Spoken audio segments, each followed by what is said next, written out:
Welcome back to Movies TV Mad. You can follow me on Twitter at Movies TV Mad. Oh dear Bob Chapek, it just hasn't been a great year for you, has it? Yes, there's lots of legal action going on in the world of Disney and Marvel. Firstly, Scarlett Johansson is still in the process of suing Disney for the loss of revenue she made with the Black Widow day and date release. They don't seem to be trying to do a plea bargain or do a deal with her to get this quietened down, but they are changing their rulings on how they pay people. You know, talk about, you know, reacting after the horse is bolted. But now we have got a doozy here, because I think the estates of, well, I know the estates of Steve Ditko and Stan Lee are trying to get the rights back for the Marvel characters that Disney owned, that they created. Now, I don't know all the characters that they created, so it's a bit complicated. I do have an article by Rick Stevenson here of Screen Rant. We're going to read it out and react to it, but there is a potential threat of the MCU losing a lot of big characters, including Spider-Man. Now, as a DC fan, I find this so amusing that things are going wrong for the MCU, because they are a dominant force in the industry and they do need to be taken down a peg or two, and this would be hilarious. Marvel Studios suing to keep Iron Man, Spider-Man and Avengers rights. Marvel is suing the heirs of some of its biggest creators in an attempt to retain the rights to characters like Iron Man, Spider-Man and the Avengers, basically because the Ditko and the Stan Lee estates are trying to regain these rights. This is a reaction. They're suing them back, hoping they can win. This will be very interesting and a big case. Now, if you remember a few years ago, the heirs of the Siegels or the Schusters, the creators of Superman, tried to get the rights off of Warner Brothers of Superman, and it didn't work. We must remember these studios have got really clever solicitors. Warner Brothers won like I knew they would win. I would expect Disney to win this, but you never know. Marvel is suing the heirs of some of the company's most notable creators in an attempt to retain the rights to characters like Spider-Man, Iron Man and the Avengers. Over the past 2 decades, the comics company's biggest heroes have grown from comic book characters to pop culture superstars, with the MCU becoming the dominant force in global film. However, despite Marvel's recent success, its characters are still subject to copyright law. Under copyright law, creators to their families or estates can file to reclaim the rights to characters or franchises they made after a certain period of time. Generally, a comic writer cedes the rights of their characters to the company they write for, but after a number of years, the law allows for them or their heirs to petition the publisher's rights to be terminated and the characters in question to be returned to their original creators. A successful termination filing means the company losing the rights to the characters or story in question. So this is very, very interesting. This is serious. That, you know, there's a lot of kind of bloggers and journalists telling you not to worry about this. You should be worried about this. But as I say, you know, the Blue Touch paper case was when the Salkind heirs, or the, was it not the Salkind? What am I talking about? The Siegel and Schuster heirs were trying to get the rights back for Superman from Warner Brothers, and Warner Brothers really put a barracuda against them and won. Disney needs to do the same.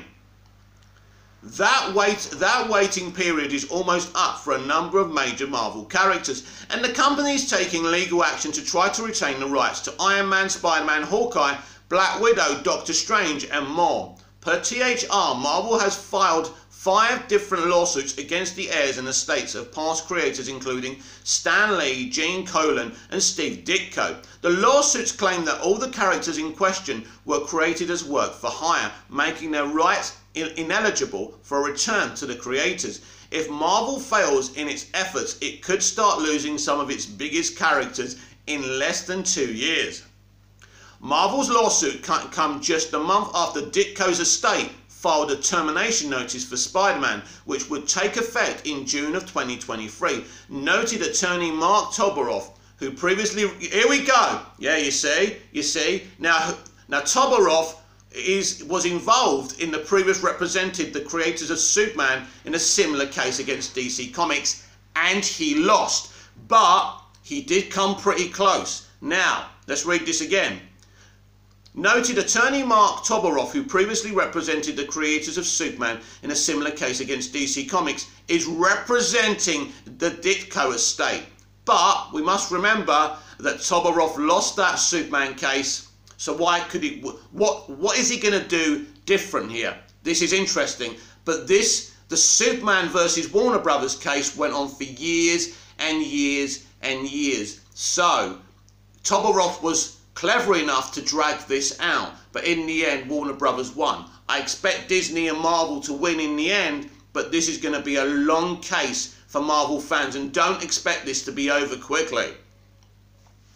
A similar case against DC Comics is representing the Ditko estate, while Dan Petrocelli, who successfully defended in that same case, will be representing Marvel in its lawsuit.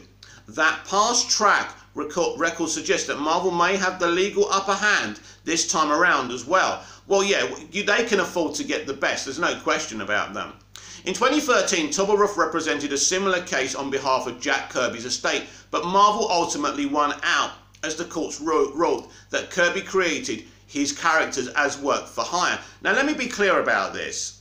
Disney and Marvel may win, but that's not a good thing, because bad people are being trampled on. Right? Let's not forget about that. As much as I wanted Superman to stay with Warner Brothers because I didn't want the rights spread around to 5 different studios, it still was an injustice that they lost. But there's no justice in this world. We already know that. The more money you've got, the more stuff you can take. It's as simple as that. In short, comic companies have generally been successful at retaining their character rights in these sorts of situations, but that doesn't necessarily mean that Marvel will come out on top. With Spider-Man, Iron Man and many other Avengers all hanging in the balance, it should be interesting to see how the lawsuits play out.